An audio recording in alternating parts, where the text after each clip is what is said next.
한 가지만 더 말씀드리면 작년 10월에 민정수석하고 심우정 총장이 비화폰으로 통화했다는 거잖아요. 네. 근데 심우정이 검찰총장 된 건 작년 9월입니다. 그렇죠. 9월에 되자마자부터 비화폰을 지급받았다는 얘기. 네. 축하 인사 뭐 이런 게 온 것 같아서 받았다는 식으로 답을 했죠. 네, 그러니까 검찰총장이 되는 순간부터 비화폰을 받았다는 거거든요. 예. 결국 그것을 보았을 때 심우정 검찰총장의 임명 배경은 내란에 복무하라.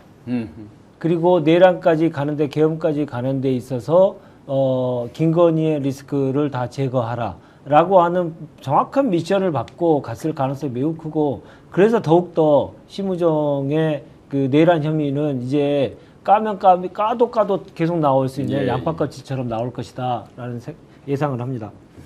지금 요번에 이제 이게 직위원 재판부가 풀어주는 것과 분명히 연관성이 이제 느껴진단 말이죠. 네. 그리고 내란의 밤, 그날 밤에 방첩사 대령과 대검의 이제 디지털 포렌식 전문가가 통화한 게 나와 있고, 가기로 했죠. 예, 진짜 예. 포렌식 과장이 검찰이 나는 거로. 온다라는 예. 말을 한 적이 있고 분명히 나중에 이게 수사기관이라는 맞습니다.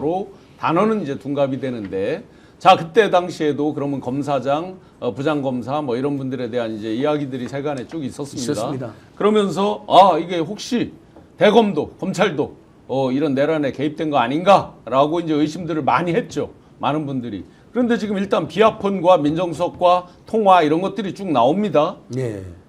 자 그렇다고 그러면 이제 사태가 이게 걷잡을 수 없이 갈 수도 그럼요. 있겠구나. 특검이 개시되자마자. 특검이 제일 먼저 이 윤석열 이 내란 수계가 누구랑 내란을 모의했고, 그다음에 실행했을 때 누가 협조했는지 이게 첫 번째 핵심 과제 아닙니까? 네. 조은석 특검이 이제 옛날에 뭐 용산 참사 수사하고 그래가지고 굉장히 비판을 받는 점이 있지만, 그건 그대로 비판 받아야겠죠. 하지만 이 내란 수계를 잡아들이고 진상을 밝히는 데는 유능하고 아주 속도가 빠를 것이다. 감사원에서도 아주 야무지게 유병호가 여러분 타이거파잖아요, 이름이. 네. 그냥 타이거파가 아니라 실제로 막 주짓수 같은 것도 하면서 육체적으로도 위압감을 준대요. 감사원 내에서 지금 제보가 쏟아지잖아요. 네. 얼마 전에 뭐 이재명 정부 새 정부에 뭐 밀정 같은 사람 갖다 또 퇴출시키기도 하지 않았습니까? 그런 자들 아주 정치적으로도 공작이 능하고 막 육체적으로도 사람을 위협하는, 물리적으로도 위협하는 자들인데 조은석이 감사원에 잘 버텼잖아요. 네. 깡다고 했단 말이죠. 그래서 저는 진짜 이 내란 특검 직진할 것 같아요. 그러면 심우정이는 영수수사 대상입니다.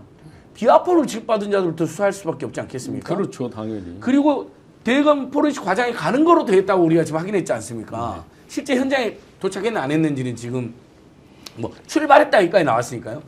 대검 포렌식 과장이 지가 어떻게 혼자 갑니까? 이 어마어마한 사건에 송관이 영장도 없는데, 그럼 당연히 검찰총장의 지시나 허락을 받고 갔겠죠. 지금 밝혀진 사실만으로도 심우정은 깊숙이 연루되어 있고, 네. 정황상으로도 윤석열이 심우정한테 연락 안 했을 리가 없다고 제가 지적했는데 그게 비합한까지 했습니다. 지금 당장 구속해도 할 말이 없을 정도다. 그래서 검찰이 수사하는 과정에서 그 대통령실 CCTV 확보했잖아요. 네. 한독수, 최상목 그 국무위원들 다 거짓말하던 거짓말한 거 게 들켰죠. 드러났다고 얘기하잖아요. 네. 그러니까 한독수하고 최상목이 왜 그토록 윤석열 탄핵 국면에서 그렇게 버틴겼는지가 대략 우리가 이해가 네, 됐잖아요. 거짓말을 시킬 만한 사유가 분명히 있고 자기들도 얻어 걸려 있으니까 숨겼겠죠. 자기 문제가 있으니까. 심우정이가 윤석열을 풀어준 것도 그럴 만한 이유가 예. 틀림없이 저는 있었을 거라고 봐요. 즉시 포기를 했죠, 그 당시에. 맞아요. 예, 즉시 항고를 하면 붙들어줄 수 있는데도 있는데. 불구하고 그 포기해버리면서 풀어준 거잖아요. 직위원은 나중에 따져봐야 할 문제지만 어찌됐든 간에 심우정은 어떻게 돼도 피의자로 전환될 가능성이 매우 높다 이렇게 네. 보고요. 경찰이 윤석열 증거인멸이나 직권남용 이런 혐의로 지금 3차 소환 통보 들어간다는 거잖아요. 이거는 제가 볼 때는 특검을 위한 포석이라고 봐요. 네. 그러니까 특검이 구성되면 경찰에 수사한 게 바로 넘어갈 거란 말이에요. 네, 네. 그러니까 수사관들로 바로 넘어갈 거예요. 그럼 바로 특검이 그거 가지고 윤석열 구속장 다시 청구할 겁니다. 네. 그러니까 그거를 밑작업을 경찰이 지금 특검 출범하기 전에 다 해놓고 있다고 볼 수 있거든요. 그리고 보석도 앞으로 계속 보석으로 풀어준다 하더라도 아마 그 특검에서 보석 취소 요청을 할 거예요. 네. 그러면서 일단은 보석 우리가 조금 더 견디기는 어렵겠지만 한 몇 주 사이에 특검이 본격적으로 가동되고 수사 기록을 검토하면 그 다음에 윤석열하고 김용현만 빨리 구속해서 다 집어넣기만 한다면은 그 다음에 내란 중요임무 종사자라고 우리 혐의 받고 있는 사령관이나 이런 사람들은 보석으로 풀려났더라도 차례차례 구속되는 과정들을 다시 밟을 것이다라고 보입니다. 그 특이한 게 네네. 이번 특검이 출범하는 과정 속에서 과거와 좀 다른 거든요. 특검이 출범하기 전에는 그 이전에 검찰하고 경찰이 정말 경쟁적으로 수사의 속도를 내서 누구 막 소환하려고 했죠. 왜냐하면 특검이 가기 전에 본인들의 수사의 역량을 보여주고 수사에 이만큼 했다라고 하는 과시를 좀 할 필요가 있어서 경쟁적으로 수사를 엄청나게 열심히 하는데 이번 건은 이렇게 만천하에 드러난 사건임에도 불구하고 경찰은 계속 압수수색도 하고 영장도 신청해가지고 받아내고 그래서 CCTV도 확보하고 윤석열에 대해서 나오라고 하기도 하고 여러 가지를 하잖아요. 근데 경찰에 특수본이 구성되어 있잖아요. 네. 다 아시는 박세현 서울고검장. 그렇죠. 거기는 아무 얘기가 없습니다. 그렇죠. 아무것도 안 하고 있어요. 뭔가를 할 것처럼 하더니 지금 별로 아무것도 안 하고 있어요. 그러니까 본인들이 이 특검이 어떤 결과를 나오는 과정 속에서 검찰의 역할이 이 정도 된다라고 하는 것을 어느 정도 보여야 자기의 이제 검찰 개혁 과정 속에서 자기네들이 어느 정도 살아남기 위한 기본적인 건덕지라도 있을 텐데 이번은 아예 아무것도 안 해요. 이유가 뭐겠습니까? 아예 자기네들이 몸통이었기 때문에 했다가 괜히 긁어부스럼 만들고 그리고 자기 검찰의 우두머리 심우정이 이미 거기 완전히 깊숙이 돼 있기 때문에 더 이상 뭐 할 게 없는 거예요. 파면 팔수록 심우정이 나올 거니까 검찰에서 아무것도 못 하는 거죠. 그래서 더욱더 검찰이 아무것도 안 하고 특검을 앞두고 안 하고 있는 것이다. 그래서 더욱더 수사를 해야 된다. 김기중님께서 정답을 똑같이 말씀을 하십니다. 지들도 공동 범죄자라서 그렇습니다. 지유니스님께서 검찰 해체될 거니까 막 나가는 거죠. 근데 이 말씀은 얘기 나온 김에 짧게 하면은요. 이건 보이지 않는 손이 우리가 있었다고 의심하고 있잖아요. 계엄 내란 상황에서. 그러니까 법조계에 뭔가 인맥이 구성이 되고 그 안에서 이걸 이렇게 하면 윤석열을 풀어주고 무죄 만들 수 있다고 보고 결국 탄핵을 안 당할 수 있는 이런 것들을 밑그림을 누군가가 그렸다고 의심받고 있잖아요. 그러니까 다시 되돌아가면 지금 검찰 얘기하셨으니까 아시겠지만 그렇게 수사기관들이 여러 곳이 수사에 뛰어들게 만든 결정적인 원인 제공은 검찰이 한 거예요. 검찰이 우리가 수사하겠다고 덜 확 치고 들어가니까 경찰은 우리가 내란 수사권은 우리한테 있으니까 경찰은 수사하는데 근데 검찰이 군 관계자한테 영장 청구하려고 하니까 자기네들이 낚아쳐버리는 거예요. 공수처가 안 들어갈 수가 없었어요. 왜냐하면 영장 청구권은 검사가 갖고 있으니까 공수처가 청구할 권한을 갖고 있었단 말이에요. 그러면서 공수처까지 뛰어든 거란 말이에요. 그것도 저는 의심스러워요. 누군가가 검찰이 빨리 수사하라 너네가 그렇게 하면 이 판이 이렇게 벌어질 거다. 그렇게 하고 공수처까지 뛰어들면 나중에 가가지고 우리 손 떼겠다고 해서 손 털어버려라 그냥.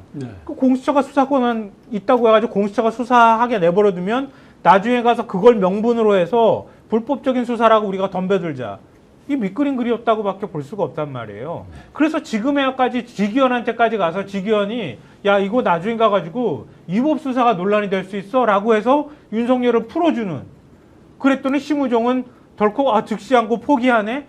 뭔가 손발이 짝짝 맞는 그림을 만들었단 말이에요. 이게 보이지 않는 손이 있다 이렇게 우리가 의심하는 거잖아요. 자, 그러면 특검이 시작되면 정말 깜짝 놀랄 일들이 매일 계속될 것이다라고 예측들을 다 했는데 지금 특검이 시작도 전에 구성도 아직 다 되지 않은 이 상태에서도 정말 깜짝 놀랄 일들이 발생하고 있는 거고 그렇다고 보면 지기현 재판부의 재판 정도가 아니라 전체 수사와 기소를 다시 해야 되는 그 상황이 올 가능성이 높아지는 거잖아요, 이 자체가. 네. 실제로 전담재판부, 그러니까 내란 사건과 관련된 전담재판부를 구성할 필요도 있겠다라는 생각하는 건 오늘 김용현의 탈옥을 보면 더욱더 생각나지 않습니까? 전담재판부가 좀 속도감 있게 집중적으로 이 재판을 좀 진행하는 게 매우 중요한데 중요한 사건들은 그동안 6개월 안에 끝내기 위해서 얼마나 많은 노력을 해가지고 하고 아니면 도저히 안 되겠으면 다시 추가 기소하고 그렇게 계속 해왔지 않습니까? 그게 상식이었잖아요. 근데 그 모든 상식이 깨져버렸단 말이에요. 그렇다면 그 상식이 깨진 거는 검찰과 법원이 합작해서 한 것이기 때문에 이번에는 검찰의 그 잘못된 것을 특검으로 고치고 그리고 법원에 잘못된 것은 어떻게 고칠 것이냐 우리 논의를 해야 되거든요. 그대로 계속 놔둘 것이냐 아니면 전담재판부를 구성하는 게 맞을 것이냐에 대한 논의를 정말 심각하게 해야 된다고 생각합니다. 구독, 좋아요, 좋아요 누르시는 분이 좀 적네요. 지금 8,500분 들어와 계신데 그 좋아요는 2,300분밖에 되지 않습니다. 잠시 좋아요 클릭 한번 부탁드리고요. 저는 네. 클릭했습니다. 클릭하셨어요. 야, 네. 이게 정말 많이들 들어오시고 이제 이렇게 스픽스 딱 2시까지 재밌게 보다가 이제 매불쇼로 일부 가시던데 괜찮습니다. 근데 2시까지는 저희한테 더 집중해 주십시오. 오늘 방송 어떠셨습니까? 마음에 들었다면 구독, 좋아요로 스픽스를 응원해 주십시오. 여러분들의 구독, 좋아요는 가장 큰 힘이 됩니다. 스픽스 구독, 좋아요.